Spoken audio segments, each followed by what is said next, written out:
नमस्कार, मी पंजाब डक. आज आहे 19 मार्च 2026 आणि आज विशेष म्हणजे गुढीपाडवा आहे. तर सर्वप्रथम शेतकरी सणाच्या गुढीपाडव्याच्या माझ्याकडून शेतकऱ्याला खूप खूप शुभेच्छा.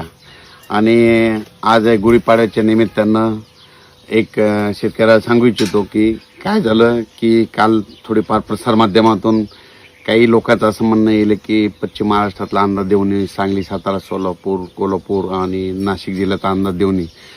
तर आजपासून गुढीपाडव्याच्या निमित्तानं सर्व त्या पश्चिम महाराष्ट्रातल्या शेतकऱ्याला सांगू इच्छितो की यापुढं तुमच्या पश्चिम महाराष्ट्राचा कोल्हापूर, सोलापूर, पंढरपूर त्या परिसरातला मी यापुढं अंदाज देणार नाही म्हणून हे तुम्हाला सांगू इच्छितो. तुम्हाला माझा अंदाज देण्याचा उद्देश असा आहे की मी सांगितल्याच्यानंतर ज्या शेतकऱ्याचा गहू असेल, हरभरा असेल, कांदा असेल त्याचं काळजी घरी काढता घेऊन यावे, लवकर झाकता यावे त्या पूर्वकल्पना म्हणून मी हे देत होतो. पण त्यांचं जर माझ्या अंदाजामुळे जर भाव पडत असेल तर मी तिकडला अंदाज सोडायला तयार आहे. आजपासून तिकडचा अंदाज देणार नाही. फक्त माझ्या विदर्भातले 6 जिल्हे, पश्चिम विदर्भातले 11 आणि आमच्या मराठवाडा, त्याच्यानंतर जळगाव, धुळे, नंदुरबार, संभाजीनगर ह्या पट्ट्यातला असा ह्या विदर्भ मराठवाड्यातला मी या आजपासून अंदाज देणार आहे. म्हणजे फक्त आम्ही तिकडला जे द्राक्ष पट्टा आहे त्यांचा अंदाज आजपासून तुम्हाला दिसणार नाही. आणि विशेष म्हणजे हा कोरडवाहू शेतकऱ्यासाठी फक्त विदर्भ मराठवाड्यात अंदाज राहील. आणि अंदाजामध्ये तेच येणार आहे की विदर्भ मराठवाडा, उलट तुमच्या पश्चिम महाराष्ट्राचं कसलं वगैरे नाव सुद्धा घेणार नाही. जरी पाऊस असो या नसो मी कधी तुमचा सांगणार देखील नाही. कारण की शेतकऱ्याचे काल मी बघितले एक यूट्यूबमध्ये, तर त्यांची असं म्हणणं की अंदाज सांगून येत तर सांगतच नाही. तर तुम्हाला सांगू इच्छितो, तर आजपासून तुम्हाला सांगू इच्छितो फक्त विदर्भ, मराठवाडा आणि खानदेशचे काही जिल्हे त्या पट्ट्यातलाच मी अंदाज देणार आहे. म्हणजे विदर्भाचे 6 आणि 5 11 जिल्हे, ते मराठवाड्यातले 7 आणि जळगाव, धुळे, नंदुरबार ह्या आणि अहिल्यानगरचा इकडचा खाल्ला पट्टा त्या पट्ट्यातला मी अंदाज देणार आहे.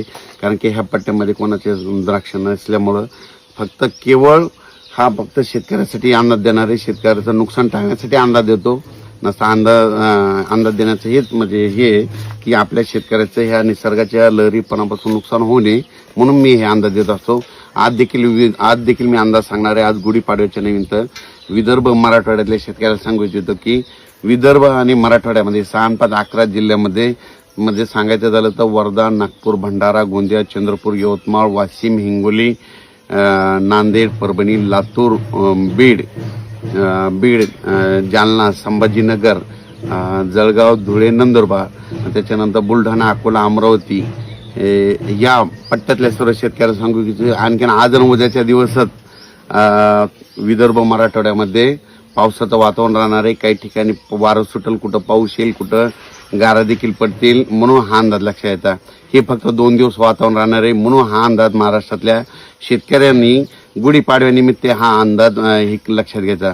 कारण की राज्यामध्ये आज देखील आमच्या भागामध्ये खूप पाऊस झाला सकाळी आणि बऱ्याच शेतकऱ्याचा गहू राहिला होता तर त्यांचं नुकसान झालं.